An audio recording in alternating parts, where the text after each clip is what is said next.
আমি এখানে ইংরেজি ডিপার্টমেন্ট 12 স্টুডেন্ট।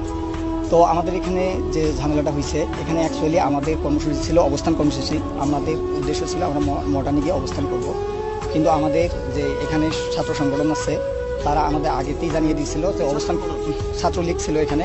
তো ওরা আমাদের জানিয়ে দিছে যে এখানে হচ্ছে আপনাদের অবস্থান কর্মসূচি করা যাবে না, আপনারা হচ্ছে পদযাত্রা করেন। আমরা সেটাতে একমত হয়ে আমরা এখানে পদযাত্রা করার জন্য ইচ্ছুক ছিলাম, কিন্তু তারা পরবর্তীতে আমাদের আরও ফোর্স করে আমাদের যে সবার সাথে কথা ছিল আমরা হচ্ছে পদযাত্রা করে চলে আসব। কিন্তু আমাদের যখন ক্যাম্পাসের গেটে যখন চলে গেছে তখন ছাত্রলীগ সহ বাকি স্যাররা যারা আছে তারা আমাদের হচ্ছে বাধা প্রদান করছে। স্যাররা অ্যাকচুয়ালি যখন সামনে আছে তখন পিছন থেকে এবং তাদের যারা তৃতীয় পক্ষ ছিল তারা স্যারের উপর আক্রমণ করে সেই দায় আমাদের সাধারণ শিক্ষার্থীদের উপর চাপানোর চেষ্টা করছে।